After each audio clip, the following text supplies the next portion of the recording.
I became involved in the project in my first year of the Applied Masters in Social Work, which is a professional postgraduate degree at Massey University. And one of the lecturers here came down and asked me if I was interested in an opportunity to work on a research project, and it sounded amazing, and so I came on board. And then I did a placement with them as well the following year, and I'm still with them now. That's fantastic. So what do you do on the project? Okay, well, when I first started on the project, I was looking for the young people, so I was tracking them and I was interviewing them. I've also done some case file reviews for a statutory organisation, for which some of the young people were involved in, and some analysis of those case files. So is there an area that you're particularly interested in the study? Yes, there is. I'm particularly interested in young people who've experienced sexual abuse and their experiences of practice and service around that, what has worked and what hasn't worked, and also how they're heading in relation to those early experiences of abuse. So in doing a Master of Social Work Applied alongside the project, what do you think the project has offered in terms of your learning? Wow. My learning on this project is ongoing. It's been amazing. So, I think the biggest thing for me is, especially from meeting the young people on such impromptu ways, tracking them out there in the field. Can you give an example of that? For example, say some of our young people were really hard to find, so sometimes we'd be looking for them for 6 months. They wouldn't turn up, or their phone numbers would change. But it was a sense of value that the lead researchers have to the young people, which I just held the whole time, which was, this person really matters. And then when I met them, it was like, it was all about that moment. It was didn't matter how long it had taken to look for them, how many times they'd not shown up. But that moment and just being with them and that relationship was just huge. And I realised how it doesn't matter, what has gone before.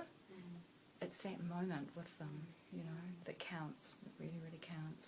And it's rewarding because you come away from that and you reflect on your own practice, and you're also reflecting on these young people as well, and the lives that they're living, and the strengths that they have, and the challenges that they're facing.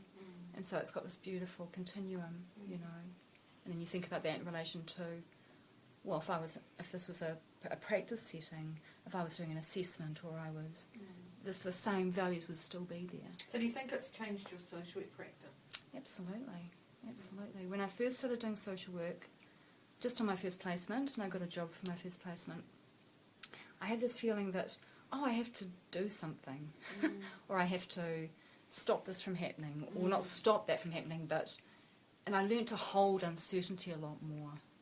I learnt that it was the relationship with the person that counted more than anything. I mean, there's practical things that do need to be done, but my motivation and it just altered. It was like, no, the most important thing I can do right now is just be with this person and do the best that I can. As this, I don't know the word. I don't like to use the word client so much, but that exchange, that they can come away from that, and one day there's something that they can get from that. So what do you think that tells practitioners they need to do? Well, I mean, I know the services, because the young people in the study are involved in multiple services. They are. So what are the multiple services they're involved in, and what do you think practitioners could learn from that?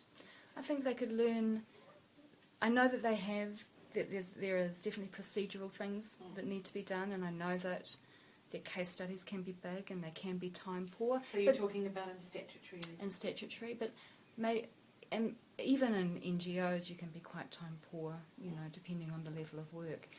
But it's not thinking, oh gosh, I haven't got enough time, or oh gosh, I've got to do this and this. It's more, you go, yeah, I've got to do this assessment, I have these procedural things to do, but what is more important is actually how me and this person relate, how I talk to them, how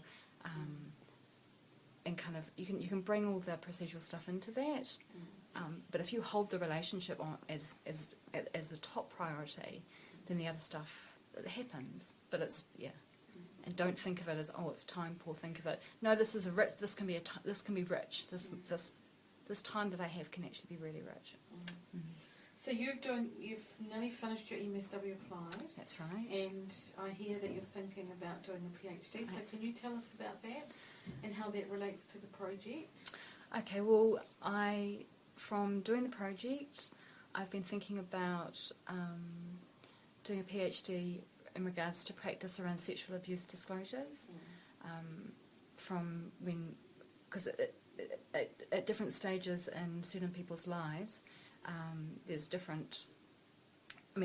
a criminal justice process that happens around that, which has its issues, but I'm really interested in the practice around that, because it's been, there's a lot of evidence that shows what that person's experience of the service at that moment of when the abuse is disclosed can really have a huge impact on their outcomes in the future. So I'm really interested in looking at that. And in relation to the project, if that in some way has provided some resilience, any positive service response may in fact put in a little bit of resilience in there, but particularly around that, because in sexual abuse we have so many the outcomes. We focus a lot on the negative outcomes, and it's true there is a lot of mental health issues, but not everyone goes on to have those difficult issues. But if we can have I'm just interested in practice around that, because if there is this really, I want to hear about the experiences that they've had that have been really helpful and ones that haven't been helpful. And also if they maybe haven't disclosed it as well, other ways that they have managed it, other ways that they've coped. That's great, Yvonne. So if you were advising other students who were thinking of doing a research placement, what would you tell them that you've learned from this and what they might get out of it, doing a research placement by doing their masters? Alright, so talking to another student about doing a research placement in their masters. Because it wasn't part of your plan, was it? It was just something that happened. It was something that happened. So what would you tell other students? I would tell other students to do it. I think that research it's so closely related to practice. It opens up, and it's not only that, it's also the future of practice, or it's like the accumulation of what we already know, and then we're learning more. So it's got this wonderful, it's evolving and it's growing, and when you do the research you get that real sense of where we can go and where we're heading. Especially as a social work student, you have this, you learn the history of social work, but then you're also being part of where it's going and part of that journey.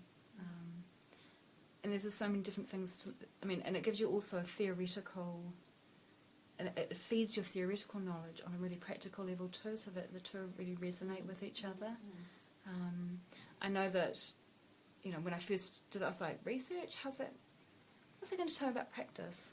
But then the interview process was so rooted in social work practice values, it was so rooted in relationship-based social work that you couldn't do those interviews and not be doing practice at the same time. Not an intervention, but it's still so anchored in social work values. So any last comments in terms of what you've learned or about the project? Anything. As a student working on a project like this? I think that this project has just nurtured me as a student. I'm always learning, and I also have it's wonderful to be working with the young people. I think they're amazing. I have a lot of respect for them, as well. I get this. So it's the research, but it's also about the young people too. Like, I've never ever felt that we're separate from them, or that I've always felt that they're a part of the journey, that they're there all the way, That's what I have to say. That's wonderful. Thank you. Okay.